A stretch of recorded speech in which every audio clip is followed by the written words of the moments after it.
and seems that we have reached a bit of a standstill at 69th Avenue North and Humboldt Avenue, and there, yes, is a number of apartment complexes and businesses in that area. Yeah, police department here in red, Dollar Tree here in blue, Pump and Munch gas station right here at the top of your screen. So it's really not this area is not too big here, and you can see you see the side a couple of there. Parks in the area too. And what gives us that block range is because we see 67th and then 68th lane, so that's kind of a block there. Yeah, just to give you a little perspective as to where we are, this is very much suburban Minneapolis here. There's the downtown Minneapolis, so really not far at all north, Brooklyn Center, not just a suburb here of Minneapolis, not far at all, just about 15 minutes or so, depending on the traffic, obviously, but much a part of Minneapolis here, a city that's been through so much already and is still going through it with the trial of Derek Chauvin happening right now, and it's third week, I believe. Again, it's gotten a lot less eventful, which is certainly a good thing for everyone involved here. We saw the smoke coming from the Dollar General. It never appeared to be fully engulfed by any means. We never saw any flames from that Dollar General store. We know the fire department was called. Just a lot of smoke. Yeah, just a lot of smoke coming. I mean, the Dollar General is destroyed on the inside regardless because it was ransacked. We saw the windows of the Dollar Tree broken out completely. Yeah, and the shelves and store just completely ransacked. But you see, there's a protester just sitting right there in the grass, just kind of as the line holds. And we're definitely seeing two different lines. Can we go ahead and get a double box here of both lines? Sure. Give people an idea of the two different, when we say lines, it's literally a line of police officers in both areas. And it's hard to say. We know where the one on the left is. We have no idea where the one on the right is. But the one on the right has not progressed forward like the one on the left has. The one on the left has gone 2 blocks, where the one on the right has stayed in that same exact spot. Yeah, and we notably haven't seen any arrests as of late, as the protesters have kind of dispersed more. It seems like the conflicts with police have also stopped at the moment. Again, we have not heard a number yet of how many people were arrested. That will likely come either overnight or tomorrow morning as police or the mayor give us an update.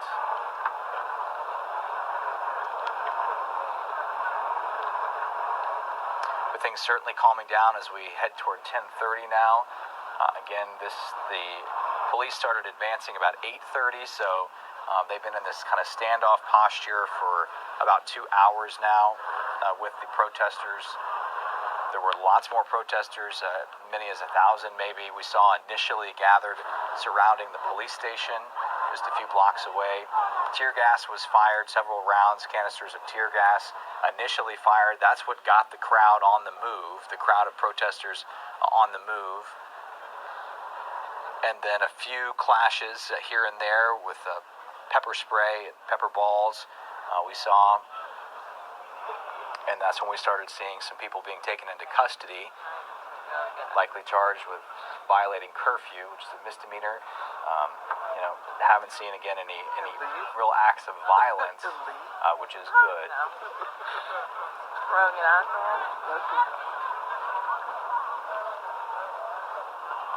Are we getting close to going? I'm seeing a number of comments. I'm following our feed on a number of pages through Gray Stations, and I feel I have to comment on this because I've seen a number of people saying that this is a false flag operation. I'm not sure what exactly that means. That maybe they think that the shooting of a 20-year-old black man who was fatally killed isn't real, or that the protest isn't real, but unfortunately I have to come forth and just say, folks, this is real. I can't believe I have to say that in 2021, but this is real. This is real news, real camera feed, a real protest, people voicing their opinions, and things happening, property being destroyed, and police coming out and making arrests.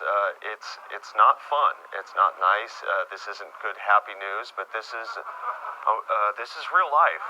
So again, I just want to go on the record here, and I can't believe I have to say this, but this is real life. It's become a go-to phrase for conspiracy theorists. It doesn't matter what the situation is. False flag. Yeah, you hear that a lot. And I don't know what possible purpose a quote-unquote false flag operation. If we pretended for a moment that somehow all of this was fake, which I have no idea how that would even be possible. Yeah, some people. What purpose would it serve? Some people choose to live in reality, and some don't. That's all we can say about that. Yeah, and that makes me sad. So sorry, just saw one too many of those kind of comments, and I just had to say something. Some people also just like to stir the pot up. A lot of that is too, and try to get a reaction. The thing is, you got the difference between someone sarcastically saying it's a false flag and just trolling versus someone who earnestly believes it and is saying it. There basically is no difference in my mind. So saying it's a false flag is pretty offensive to everyone involved, from the family of this young man to the police to everyone. Indeed. So there. Sorry, off my soapbox now. Oh, so it looks like we see some people running back there a little. So out here, there. It's hard to tell exactly. It's kind of in the background of that shot. Let's see. I think I have another shot I can take here. So it looks like there's some sort of clash. Stand by here. And officers are now moving forward. Yeah, this was kind of just part of the line we see moving. Part of it is holding, but this is again that same by that gas station, but we just saw a more defensive or kind of offensive posture there taken by the police. Wish we had a little bit of a wider angle to see what they were doing, but again, we're taking feeds in from all over the place, from various different partners throughout the region. Now, what you're seeing in front of you, go ahead. I was just going to say, this is in the right side of your screen is where this close-up shot is. Yep. So you can see these officers in the middle of the street are holding. Here, we should be able to get a better angle here. Folks on the other side kind of advanced a little bit. As you see some, looked like there were a few more protesters over on this side, but there are a lot of police officers, a lot of troopers, sheriff's deputies all out there. But you see a few more protesters in this particular area. Yeah, there's definitely still protesters out there. They're still chanting. They're still out confronting with the officers, and the officers are confronting them. Oh my God. And it's going to be, at this point, more officers than protesters. It wasn't that way earlier. And when we've seen these officers actually advancing, they advance for basically 2 blocks in an hour, and then they've stopped here for the past half hour. And it looks like that they're starting to become a little bit more aggressive with their stance, and they are advancing with those protesters. And I don't know what happens is when these lines advance, if somebody like a protester is close, they'll reach out and try to pull them in, surround that individual, and take them into custody and pull them back behind their lines. Now they're having officers back up just a little bit, but the protesters are continuing to get close to the officers. I don't know, it's really hard to tell how many protesters are exactly out there, but there's a small number, that's for sure. And then this line continues even past this small area and down the intersection where we saw just one individual just kind of sitting in the grass, kind of just chilling out. Yeah, and it looks like they may be someone, kind of look in the back, they may have pulled someone in there.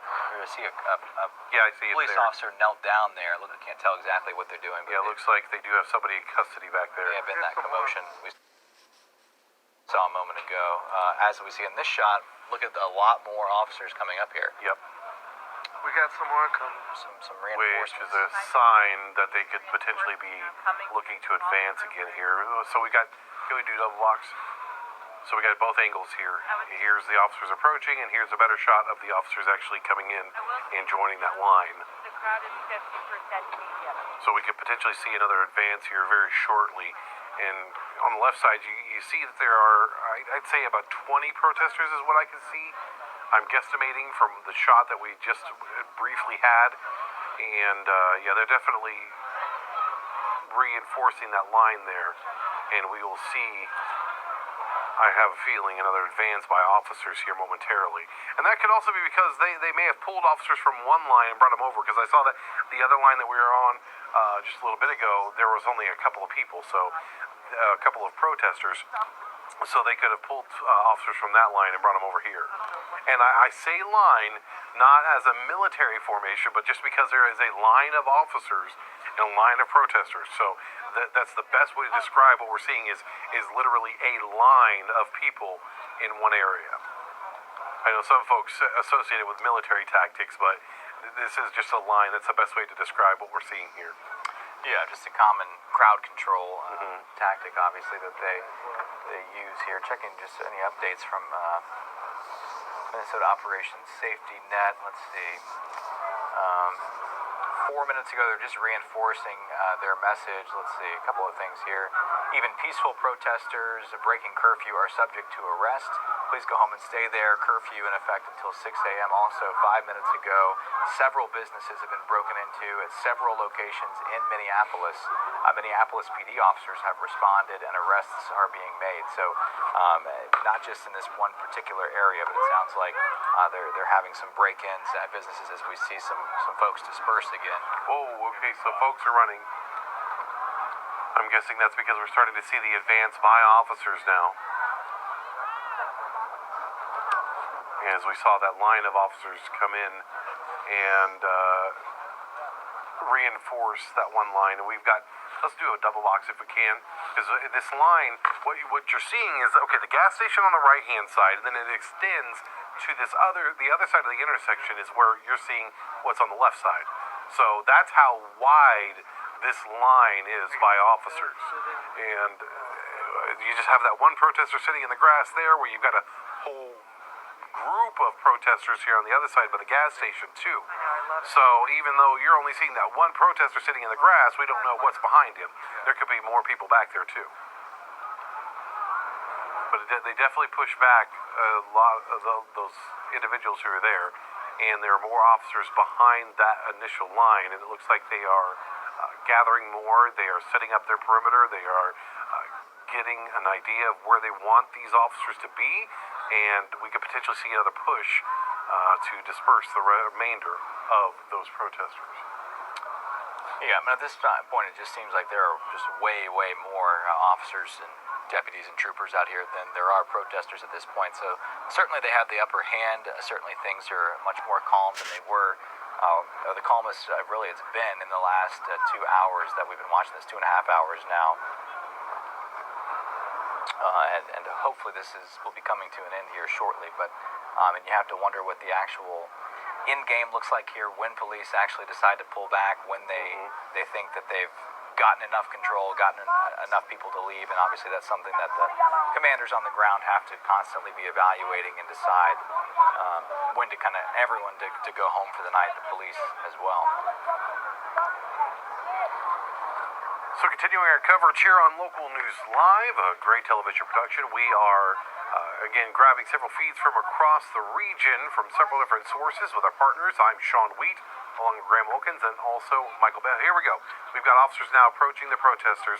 Let's go ahead and take that shot live. And there's a group of protesters there. Officers are approaching rather rapidly. And as you can see over there on the side, not seeing anybody taken into custody just yet, but they are approaching.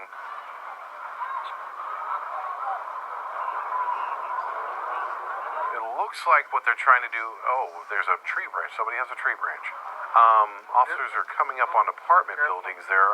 I know that there has been reports of damage to property, and they made an aggressive push through that strip mall to basically stop the looting at those locations. Now, it looks like they set up another perimeter.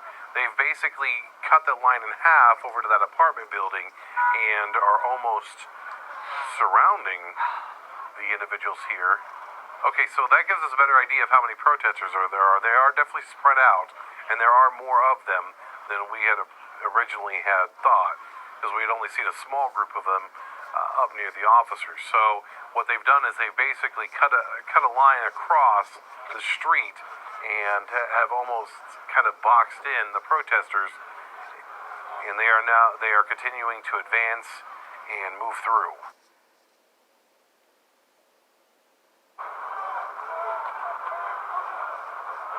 Yep, you see a lot of media out there still as well. The media kind of staying a little closer to the line here, and this looks like strip mall there. I can't tell exactly what that is, but it looks like a different agency of deputies or officers brought in here and kind of forming this line that's kind of on the side of the main line. Here's another shot.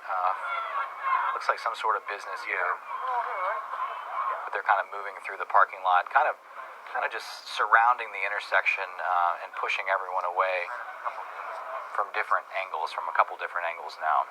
They've kind of made it, looks like an L shape, basically, across the road. They have that big Bearcat vehicle right in the middle of the intersection, and it appears they're kind of Sheriff's deputies clearing the intersection as best they can. and I'm betting that they have called in additional resources from other law enforcement agencies to come in and assist, because it takes quite a bit. Now, I don't know, did you see any markings on these individuals to say, I think those actually no, they say sheriff. Okay, so those are sheriff, those are not the National Guard. You were talking about that earlier, about National Guard being in the area as well because of the trial. Yeah, I have not seen National Guard troops, although it's, again, hard to tell. You got to look for those markings that specifically say sheriff or, any type of markings that indicate what agency they're with. We saw the other ones on the right here that said the Minnesota State Police. We've seen sheriff's vehicles. We've seen police vehicles. We've seen a whole bunch of law enforcement agencies in one spot. So it's just kind of hard to tell who's who and what's what at some points. So, Graham, let's go ahead and give folks, if they're just now joining us, a recap of how this all came together. Sure. I mean, this is the reason where we are, where we are here. And actually, I'm going to find a different picture that blurs out that child, too. But the person that you saw there, Dante Wright, was shot and killed yesterday by a Brooklyn Center police officer after a traffic stop, during a traffic stop. It was, police say that Dante Wright was pulled over because police noticed an expired registration, expired license plate, and he was stopped. They discovered that he had a warrant, they say, so police tried to take him into custody. As Dante Wright was being handcuffed at the side of his car, he spun out before he was able to be cuffed, got back in the driver's seat. One of the officers yelled, "Taser." She said, "I'm going to tase you." She said, "Taser, taser, taser." But she was holding her service weapon. She wasn't holding her taser. She fired one shot, and Dante Wright was hit. It appeared in the side, left side. He was able to drive away after being shot. He died shortly afterwards. Police came out today. They released the body camera footage, and they said that the officer accidentally grabbed her weapon instead of her taser. She thought she was firing her taser, according to police, and ended up firing her gun, shooting one shot. Tonight she was identified as Kim Potter, a 26-year veteran of the Brooklyn Center Police Department. She's on administrative leave as this is being investigated. No charges have been announced. The mayor has pledged justice and accountability for the police officers involved here. But again, no specific charges announced today. That officer just identified within the last hour or so. So Dante Wright's family has come out, been vocal. They say that his mom, there's a narrative floating around that he was pulled over for having an air freshener from his rearview mirror. Police have disputed that and said that was not the reason for the traffic stop. But that's been one of the big narratives in this that a lot of folks have latched on to. But the general sense here is that, yet again, for a minor violation here, it ended up with a man being shot and killed, an unarmed black man being shot and killed by police. Obviously, he did resist, but again, that's, he shouldn't have been shot at that point. according to many of the activists and protesters out here. And again, police say that the officer said she was attempting to tase Daunte Wright, but instead accidentally grabbed her gun. So a lot of questions still, a lot of unanswered questions about how a police officer would grab her gun instead of a taser, and what kind of training. And you can watch the body cam video, you can see how quickly it all happened, and you can make a judgment call yourself from at least that perspective, that one perspective of how it went down. But police coming out relatively quickly, releasing that body cam footage about 24 hours after the incident. Some protests last night, some protests, bigger protests tonight here outside of the police station. The curfew went into effect at 7 p.m. tonight. About 8:30, an hour and a half after the curfew went into effect, police started firing tear gas and trying to disperse the protesters. They pushed them back a few blocks over the last couple of hours, and that's how we've gotten to this point. A lot of the protesters have dispersed. We saw as many as 1,000, at least several hundred earlier, gathered around the police station. Only maybe a few dozen, maybe to 50. It's hard to tell exactly how many are left out there at this point, but many have gone home for the night. We've seen several stores looted, though, or at least ransacked. The Dollar General here, or Dollar Tree, right down the street, also was among those. We saw some smoke in the Dollar Tree a bit earlier. It appears that whatever fire was set in there, whatever was causing the smoke, was resolved. Police able to get the crowd away from there, but not before that store. All the windows were broken out, and all the shelves kind of ransacked. But so the question is now going to be going forward is what kind of charges would this police officer potentially face if she admitted to accidentally shooting Daunte Wright? What kind of charges may she face? She's, again, has not been fired from the department as of this point, just placed on leave while that investigation continues. But we've seen these kind of investigations. They often take several days, several weeks, but we've seen police departments try to kind of accelerate these things to try to kind of ease the tensions a little bit and prevent scenes like this from unfolding, especially in a city like Minneapolis, where they've gone through the death of George Floyd and now the trial of that police officer currently underway just a few miles away. So it's the scene, it's another tragic scene in the same city, the same metropolitan area here that's been through this before, and other, similar incidents too, even further back, as we see some of these officers coming, looks like, to talk. See, with these situations, it's going to be a sprint. It's not going to be a sprint. It's going to be more like a marathon. We're going to be seeing a lot of moving forward and stopping, moving forward and stopping. We did see a rather fast advance at one point, especially when we saw the smoke coming out of the Dollar Tree, and that's because law enforcement were trying to clear that area so firefighters could get in and try to stop the fire or whatever was burning within that Dollar Tree. It didn't look like it was anything significant. We don't see smoke. We haven't seen smoke coming from it in quite some time, so it's more than likely already out. So it's just a matter at this point of officers utilizing their tactical know-how to continue to push forward. Let's go ahead and take a double shot. We're seeing, we've got another shot here of the protesters, and a lot have dispersed. A lot have definitely dispersed the area and left, and that could be because it's cold. I mean, what is the temperature that you said? It was about 40 degrees About there? 40 degrees, yeah. So it's getting colder, it's rainy, it's miserable. A lot of these folks don't have heavy gear on or heavy coats on. We see some with some pretty heavy coats, but others without. And then on top of that, you've also got to take into account that officers have been using tear gas, they've been using pepper bullets, they've been using rubber bullets, they've been potentially using bean bags, and so those are to prevent people from, well, basically to help disperse large crowds like this. So a lot of the protesters have since left. There are still quite a few that are still out there. And so the officers are going to continue to hold this line, and we did see them advance just a little bit ago and actually create another line and kind of make like a U in a sense and keep everybody in one area.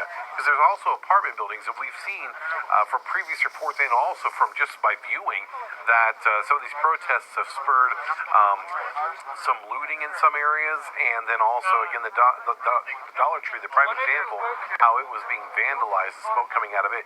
So what officers are trying to do is kind of control the situation, even though they have not ended the situation. Because the overall goal, from what we've heard from police departments and city officials when these protests have happened before, is to get these people to leave peacefully. I mean, the overall goal is just